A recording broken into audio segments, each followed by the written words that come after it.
Olá, boa noite, seja muito bem-vindo. Semana começando e vai ser um prazer ter a sua companhia.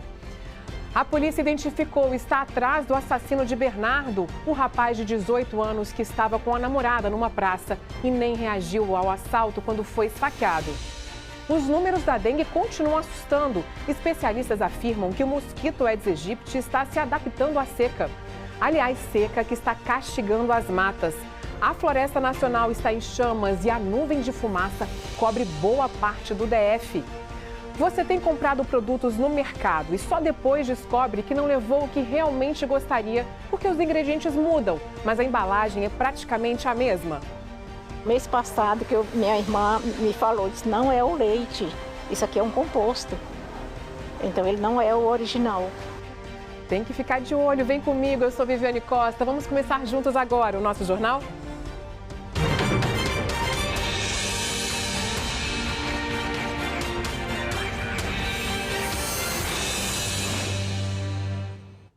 O suspeito de assassinar o rapaz de 18 anos que estava com a namorada numa praça lá em Samambaia foi identificado, mas continua foragido. Bernardo Brasil Pérez não reagiu ao assalto e, mesmo assim, foi esfaqueado. Era nesse prédio em Águas Claras que Bernardo Brasil Pérez, de 18 anos, morava com a mãe e com o padrasto. O jovem saiu de casa para ir ao cinema com a namorada na sexta-feira e nunca mais voltou. Andréia relembra os últimos momentos que viveu com o único filho. Eu estava aqui na sala, ele veio me dar um beijo, né? Ele disse assim, tchau mãe, tô indo, né? Esqueci de te dar um beijo. Brasil, como era conhecido, tinha ido deixar a namorada em casa por volta das 10 horas da noite e parou na praça da QR 208 de Samambaia. 2 homens passam perto do casal. Um dos assaltantes volta e aborda as vítimas. O assaltante esfaqueia Bernardo no peito e foge levando celular, carteira e mochila. O rapaz chegou a ser socorrido pelo Corpo de Bombeiros e levado ao Hospital Regional de Taguatinga. Eu nunca pensei que eu ia receber a notícia que o meu filho já estava sem vida, que ele tinha passado por essa tragédia na vida dele, ele e a menina. E nesse momento, eu perdi meu mundo, perdi meu chão. Até agora parece que o meu filho vai entrar aqui em casa, né, trazendo a alegria que ele sempre trazia para mim. O enterro do Bernardo foi na tarde de domingo. No mesmo dia, a namorada deixou aqui na praça onde o crime aconteceu esse jarro de flores com um bilhete. E ele diz o seguinte: você esteve aqui, mas agora está namorada do Pai Celestial. Bernardo era apaixonado por atividade física. Havia concluído o ensino médio no ano passado no Colégio Militar de Brasília e estudava para medicina.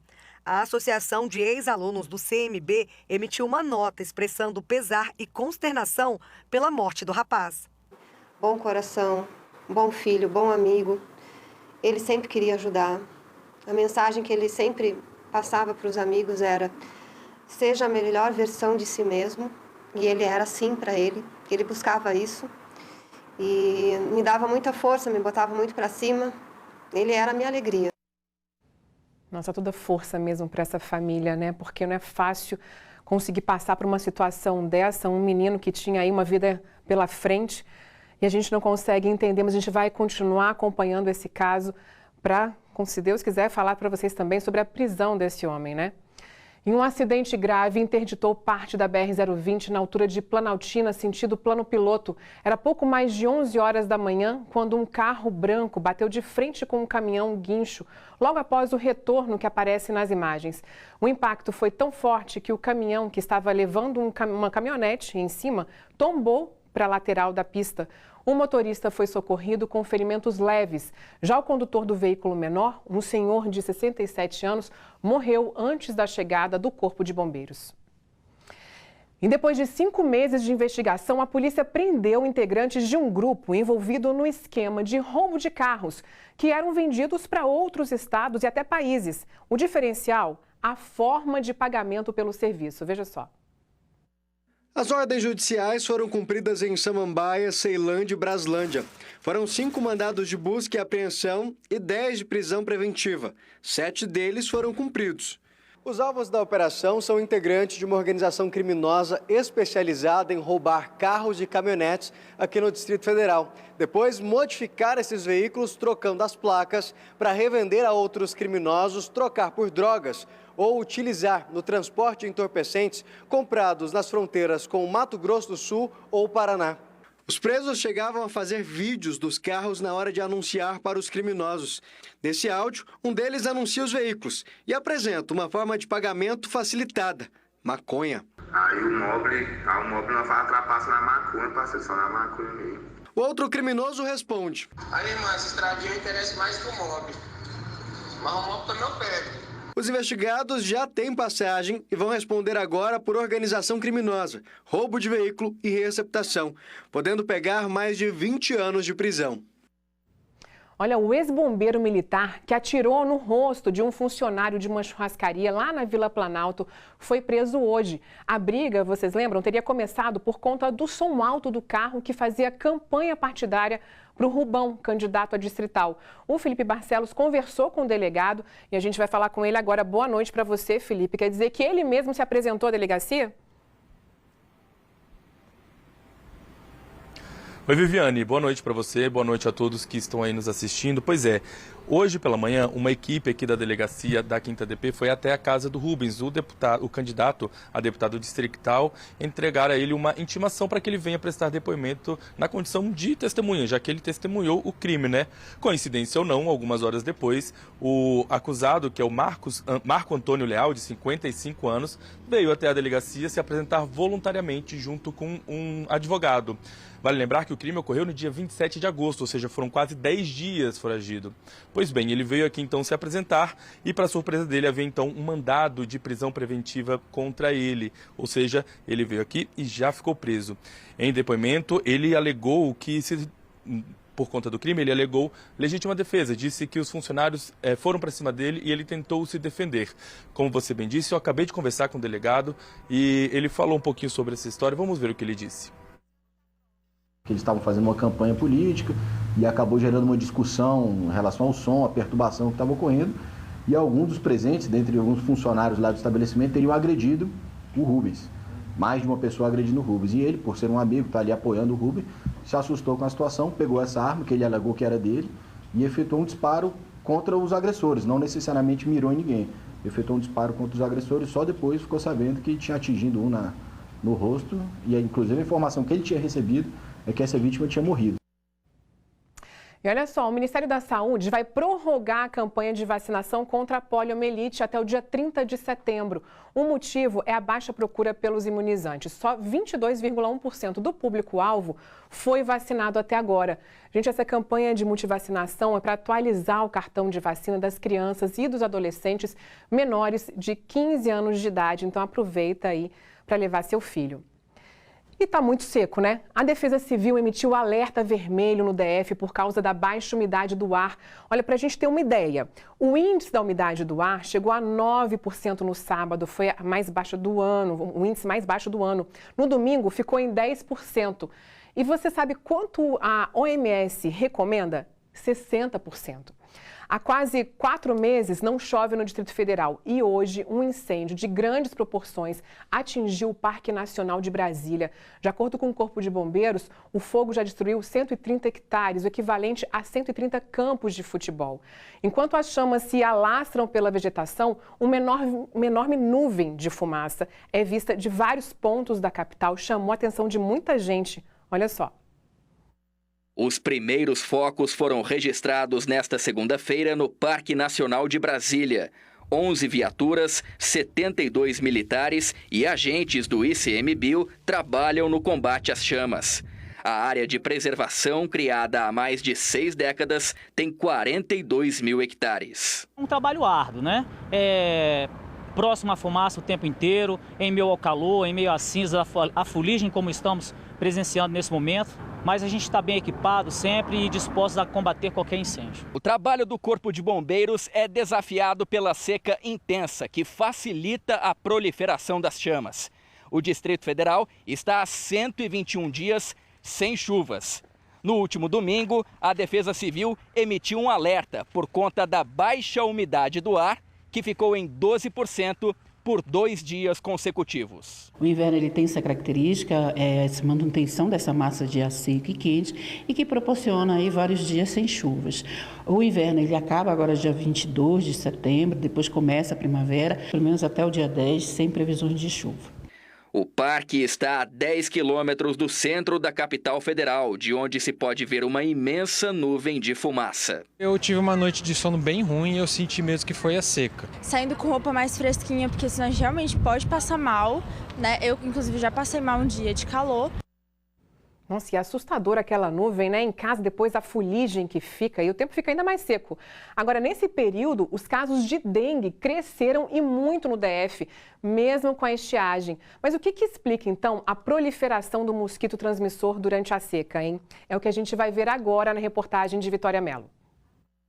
Felipe faz uma vistoria no quintal de casa pelo menos uma vez por semana. Olha todas as plantas, vê se não tem água acumulada nos pratinhos, joga produto químico no vão da piscina. Tudo para evitar que o Aedes aegypti volte a pousar por aqui. O publicitário conta que toda a família teve dengue e por isso redobra os cuidados. No primeiro dia, assim, e no segundo dia de sintoma, eu lembro de ter muita febre, bastante calafrio, muita dor no pescoço, tipo dor muscular, assim. No período de uma semana, todo mundo pegou a dengue. Normalmente, o mosquito da dengue se prolifera no período chuvoso. Mas mesmo com toda essa seca, o DF é a região do país com mais casos prováveis da doença, de acordo com o boletim divulgado pelo Ministério da Saúde. Entre 2 de janeiro e 28 de agosto deste ano, o DF registrou 61.597 casos prováveis de dengue. Foram quase 13 mil notificações a mais do que Goiânia, que aparece em segundo lugar no ranking. Em terceiro lugar está Joinville, Santa Catarina, com 23.293 casos da doença. Este infectologista explica que o Aedes aegypti se adaptou à seca da capital e, por isso, continua se reproduzindo no período de estiagem. A cada tempo, ele se torna muito mais eficiente e consegue, então, se reproduzir em circunstâncias absolutamente inesperadas. Na última semana, a Secretaria de Saúde e o Ministério Público do DF estabeleceram protocolos de atuação no combate à dengue, como a entrada em imóveis abandonados ou naqueles que o proprietário se recusa a receber a equipe de vistoria. A reunião debateu ainda a contratação de novos agentes. O subsecretário de Vigilância à Saúde alerta: se a população não reforçar os cuidados, o número de casos pode subir ainda mais quando a chuva chegar. É importante que as pessoas olhem as calhas, os pontos lá, os bebedouros que deixam lá no canto e esquecem, aquele ponto de água, um brinquedo da criança. Tudo isso pode acumular e pode virar naturalmente uma maternidade de mosquito. Pois é, tudo que a gente sabe precisa colocar em prática, né? Precisa ser lembrado ali diariamente. Por isso que a gente volta e meia traz reportagem sobre isso para você. E sabe que esse tempo seco, claro, rendeu memes nas redes sociais, né? Assunto para Terra Thaís. Oi, Vivi. Oi, pessoal. Como vimos na matéria da Vitória, mesmo sem chuva, o mosquito da dengue está se adaptando. Mas a gente ainda está tentando, né? Já são 122 dias sem chuvas, com previsão apenas para outubro. E como todo ano, o pessoal vê essa seca e acaba fazendo umas brincadeiras nas redes sociais. Eu separei algumas coisinhas para vocês, vamos conferir? Olha aí o Aedes aegypti se esforçando. Clima seco, tempo seco, pele seca, tá difícil até para ele. Tem quem ache graça e, no desespero, até brinca de umidificar um pouco o ar. Aqui em Brasília, o pessoal até brinca que estamos no deserto. E olha que não há ser vivo que não esteja doido para se refrescar. É aquela história, né? Cada um aprende a se virar com o que tem. Nessa secura toda, tem item que está virando luxo por aqui. Pessoal, a seca tá complicada para todo mundo, mas vamos lembrar de beber água o tempo todo, viu? Boa semana para vocês. Obrigada, Terra. Tem que lembrar mesmo, viu, gente? Agora, olha só, e tem que tomar muita água também para quem for para o desfile de 7 de setembro. Você está se organizando aí para o feriado? A Rosiane Kennedy conversou com o secretário especial de comunicação da Presidência da República e aí antecipa para a gente alguns detalhes importantes para esse dia. Rosiane, boa noite para você. Conta para a gente. Olha, quem gosta da Esquadrilha da Fumaça, por exemplo, tem que chegar cedo dessa vez. É uma dica importante, né? Boa noite, Viviane, boa noite a todos. Dica importante mesmo, até para se posicionar bem e assistir aquele espetáculo aéreo. Mas tem um motivo a mais para todo mundo ficar bem atento. Quem gosta de ir para a Esplanada e ver, além do desfile, fica super atento àquele momento que a Esquadrilha da Fumaça faz aquele show de acrobacias aéreas. Geralmente é no encerramento do desfile, mas existe a possibilidade desta vez de, em vez de encerrar o desfile, a Esquadrilha da Fumaça abrir esse desfile cívico-militar. Sabe por quê? Porque depois os pilotos e essas aeronaves, eles vão para o Rio de Janeiro para uma apresentação lá no Rio de Janeiro. Então, eles estão avaliando a possibilidade de a apresentação aqui em Brasília ser um pouco mais cedo. Então, fica atento em relação a isso. A outra dica, a Viviane já deu de imediato aí. Carrega a água, leva o protetor solar, porque está muito seco e um sol muito forte. Agora, começa o desfile ali por volta de 8h40, está programado para 8h30 até as 11h30 da manhã. Então, dá para chegar cedo, tem um número maior de arquibancadas este ano, então a pessoa chegando cedo consegue se posicionar bem também para assistir esse desfile, sobre o qual tem uma expectativa muito grande. Por quê? Foram 2 anos sem ter esta apresentação por causa da pandemia. Então, agora, além de ser retomado esse desfile, ainda tem o marco dos 200 anos da independência. Então, a expectativa muito maior em relação a essas apresentações e a essa retomada do desfile cívico-militar. E o secretário, André de Souza Costa, ele ainda reforçou o seguinte: podem ficar tranquilos, segurança absoluta para ser uma festa de toda a família para acompanhar esse desfile cívico-militar do 7 de setembro. Viviane. Ô, Rosiane, obrigada, hein? Amanhã a gente traz mais detalhes, então, para esse desfile. Boa noite para você.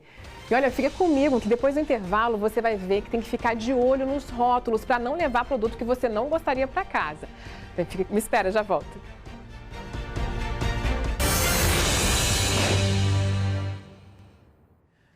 Olha, o Departamento de Trânsito foi condenado a pagar R$5 mil a um motorista pela demora de mais de 6 meses para a emissão da nova Carteira Nacional de Habilitação. Muita gente vem reclamando, né? O condutor concluiu o procedimento para mudar de categoria da CNH em setembro de 2021. Embora o prazo para entrega seja de 20 dias, ele ainda não tinha recebido o documento em março de 2022. O motorista afirma que, por conta da demora, acabou perdendo a oportunidade de ser promovido na empresa em que trabalha. A decisão foi unânime e abre precedentes agora para novos casos.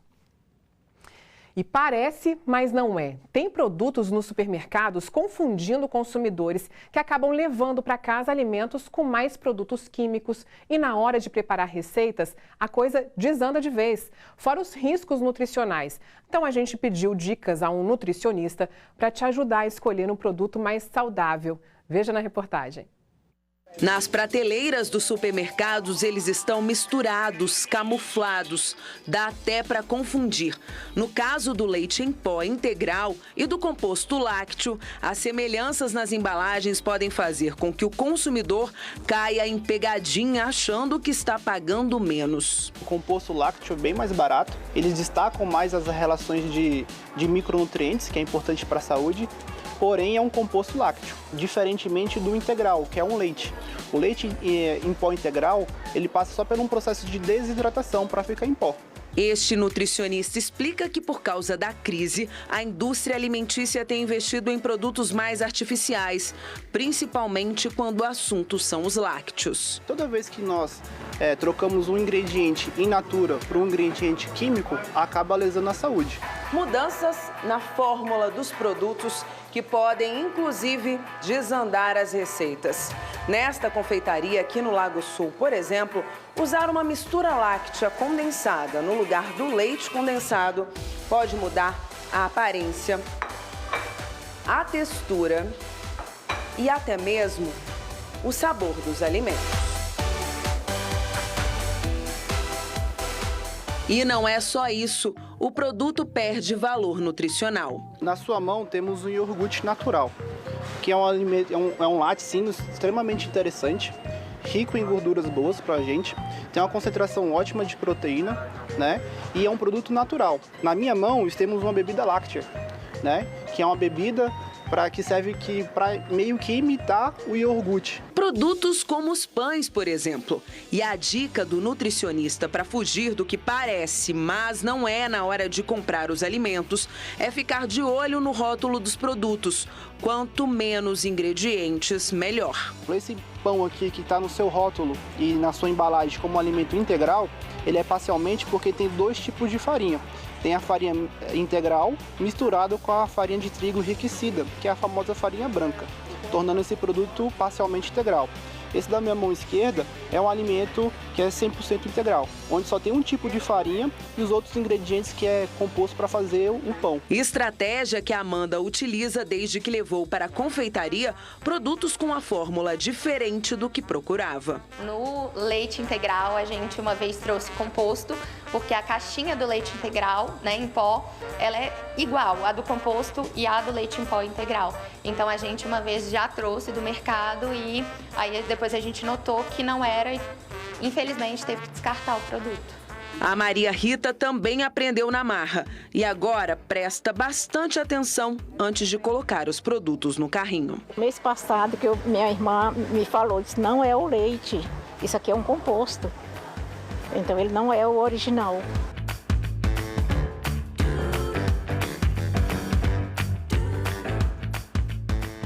Nossa, mas nem que você leve mais tempo, agora tem que ficar atento, né? Porque as embalagens são muito parecidas e você pode estar levando o produto errado. Ficou a dica para você. E por hoje é isso. Muito obrigada pela sua companhia. Eu te espero amanhã, no mesmo horário. Uma ótima noite, uma ótima semana pra gente.